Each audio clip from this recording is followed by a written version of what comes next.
players have an idea of what's going on. So we see Shunto and Riku are both starting to set up, and we actually have player profiles for both of them to show you guys before this match begins. Yeah, taking a look at Riku, it looks like he has a 2016 Blastoise Mega Battle Top 8 to his name, so pretty. Those are pretty large tournaments, pretty important, respected tournaments in Japan, from what I understand.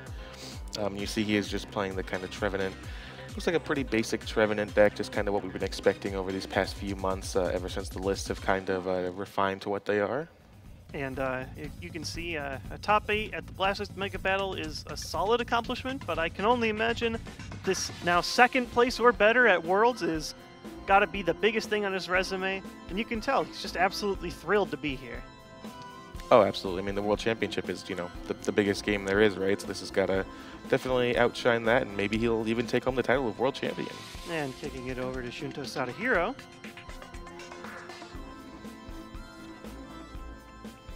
We can see he is actually the Japanese Nationals runner-up as well as the Osaka Regionals runner-up. So huge accomplishments, and I'm sure he would love to turn those runner-up titles into a champion title for the World Championships. Yeah, absolutely. I mean, getting second at Nationals is definitely nothing to scoff at. They're just having so much fun. They're just laughing and having fun. Great to see that in the junior division. But yeah, both of these players are playing for something that they've really never accomplished before. They're both solid players, have a few accomplishments under their belt, but this is definitely bigger than anything they've done before. And like both players are trying to adjust their plush. Where can I leave my little friends here so that they're not blocking the game? Players are setting up. Let's go. Let's see the opening hands. And let's see the very first game for this year's Pokemon World Championships Finals.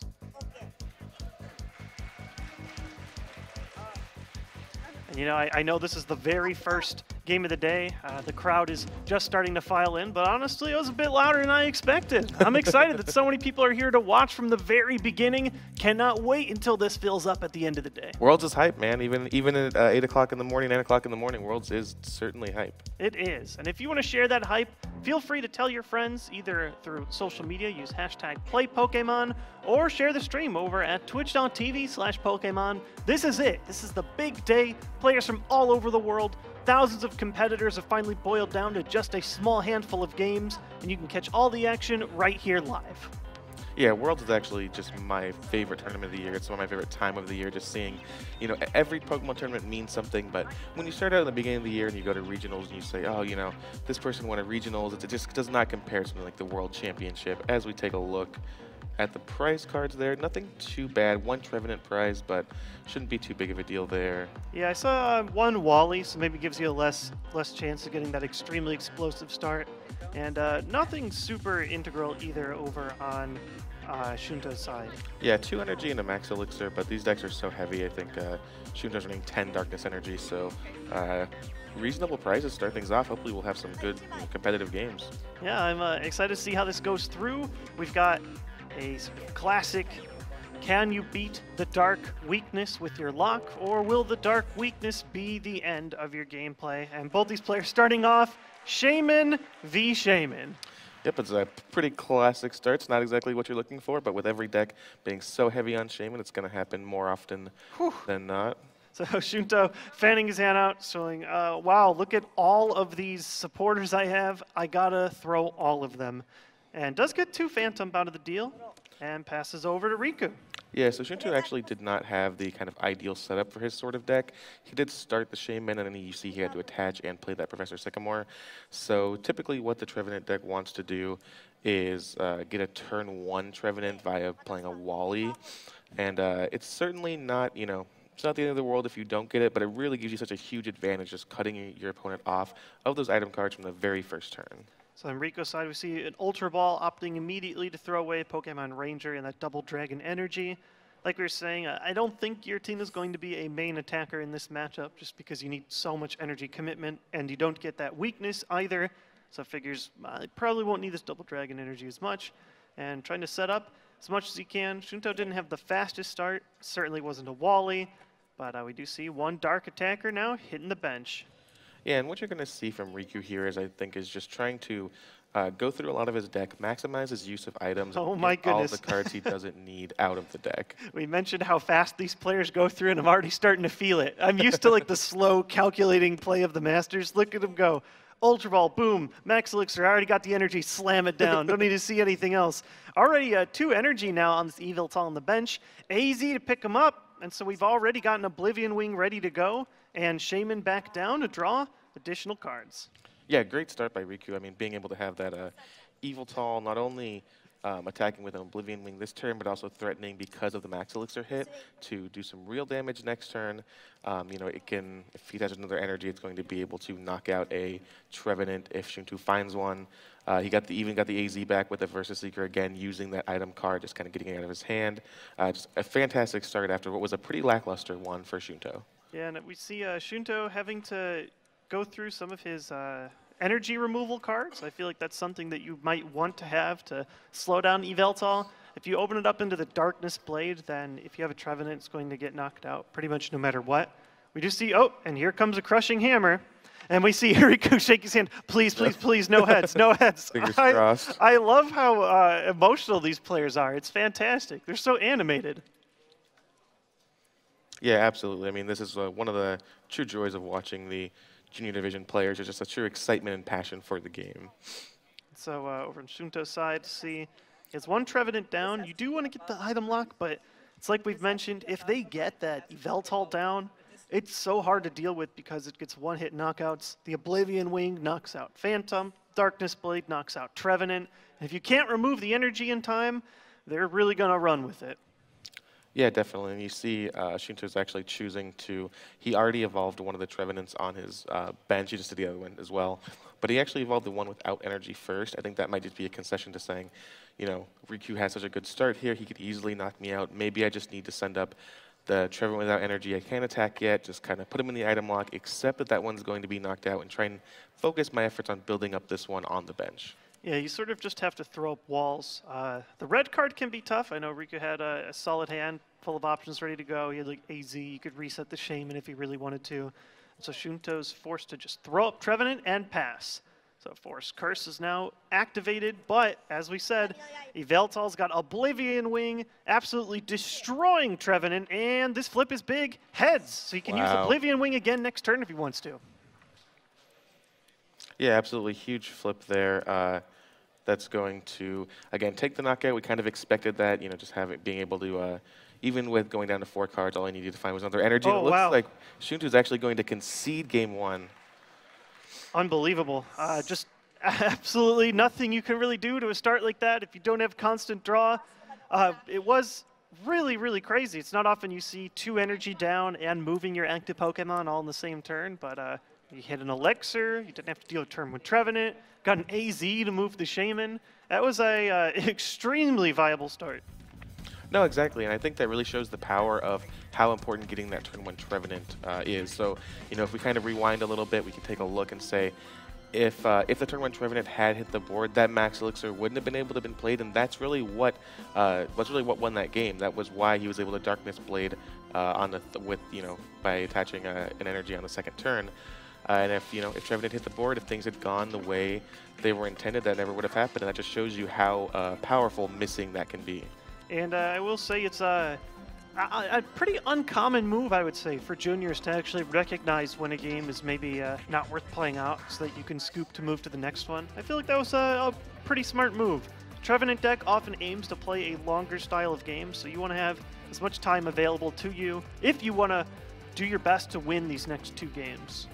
Yeah, I mean, like we were talking about earlier, I'm not sure if these players have a problem with that because it's so fast. Lightning fast speed they're playing in, but definitely something that I think shows a lot of maturity in the game. I was just talking about this style of shuffle earlier. We were playing some fun format decks last night, and I was like, I can't do this, but I swear every Japanese player can. They have them down at the juniors already.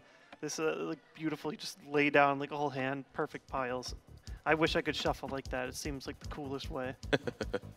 See, I think going into game 2 here, the big difference that we're going to try to focus on is just Riku being able. He's gonna go first here, and he's just going to need to get that Trevenant out as soon as possible. He's already fighting an uphill battle, and if things don't work out with the turn 1 Trevenant, the more turns of items that he can give Shunto, it's just going to be very, very difficult for him. Now, my vision might be failing me, but I think he might have the Wally this time. We'll I thought I saw it too. Yeah, it's hard to tell. It's some of those like small art supporters. There are a lot of supporters that are just a single person standing with stock art. So we'll have to see what was in his hand in just a moment. But we do know he had a prized Wally in the first game, and I feel like that can hurt. You want that on turn 1 really badly.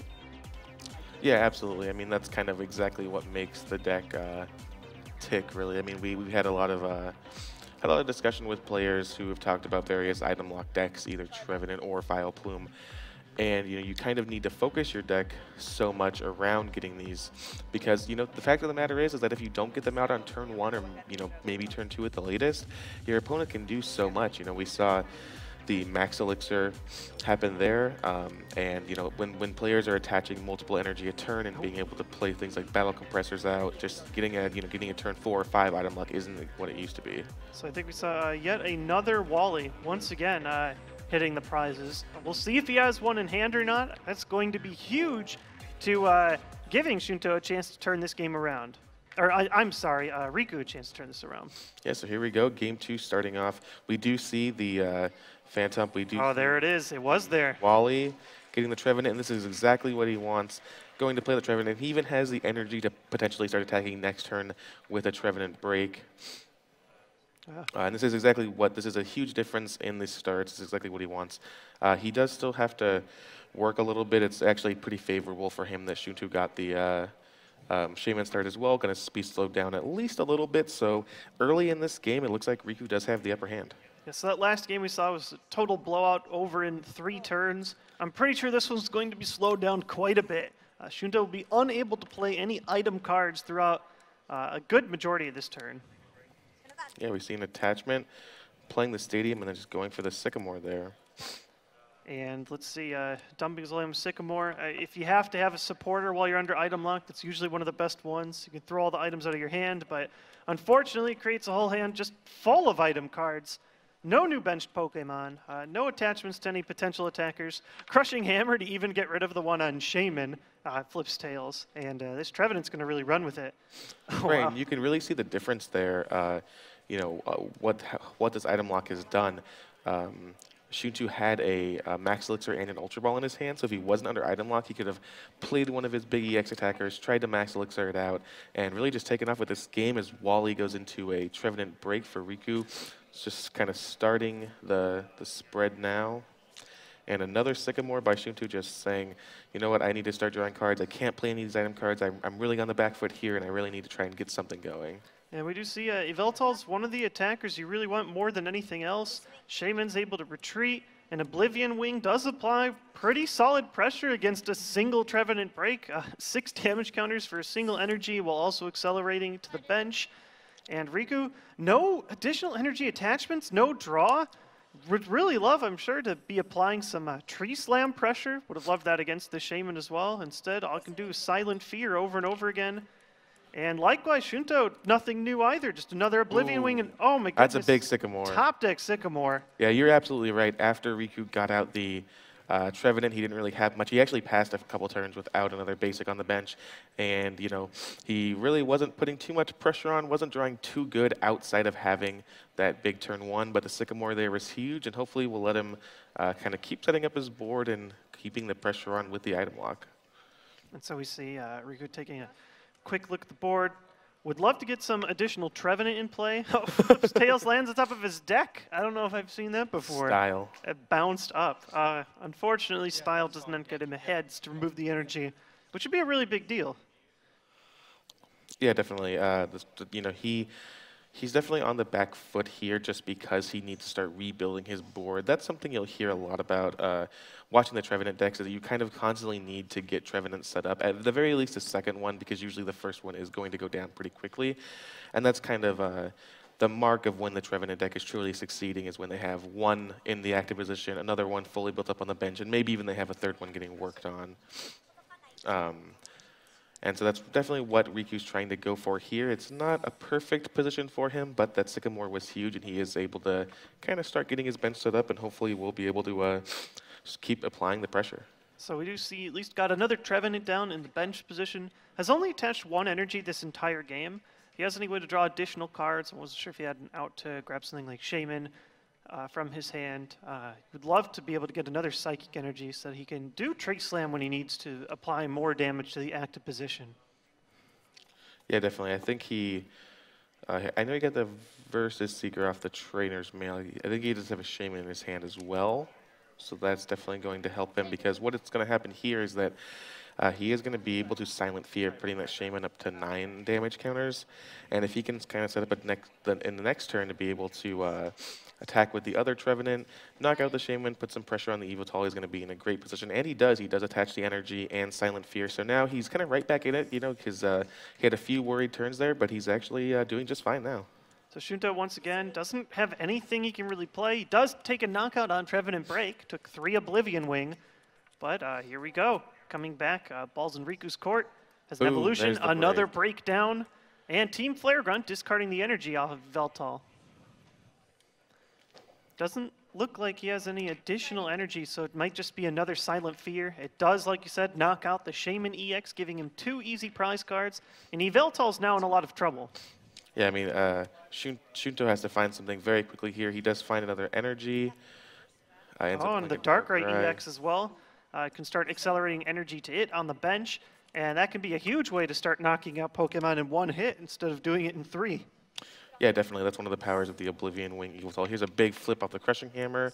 And 3 it's a third tails. Hasn't hit a single heads in either of these games. Really unfortunate for Riku.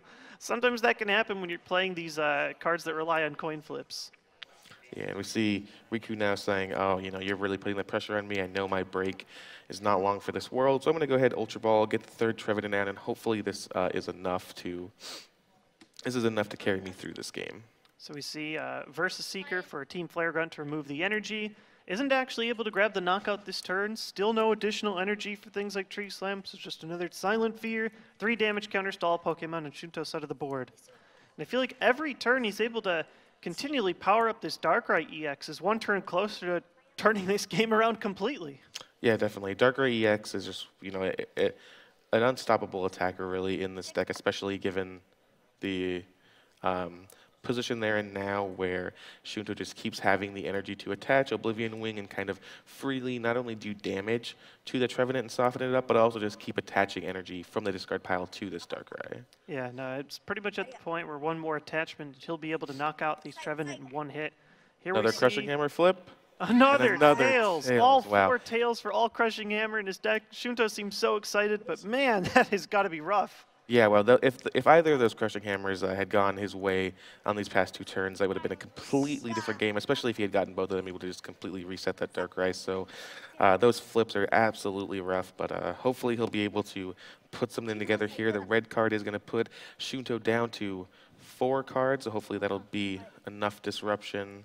Yeah, I feel like a huge thing is Shunto needs to not have another energy for this Darkrai EX, otherwise can get a simple Dark Head knockout on even a clean Trevenant Break. Dark Pulse gets bigger and bigger. Despite not being able to play item cards, Shunto could just go crazy with these attackers because of weakness. So we see another Silent Fear, 3 damage counters to everything. Only 6 damage on this 180 hit point Darkrai EX. There's the energy. And here come the big knockouts. Yeah, and interesting to note here, one thing about Riku's deck is he doesn't actually play Wobbuffet. He's only playing these Trevenants and going in with a Shaman, so he doesn't really have kind of the Wobbuffet that a lot of players have been favoring for situations similar to this, where you're saying, you're doing a really good job here of pressuring me, but I have this Wobbuffet to clean up in the late game. So here we see another energy down to fight through the Headringer, so you can do Dark Pulse, grabbing a knockout, Trevenant Break gone. Wow. Riku's left with nothing but Shaman.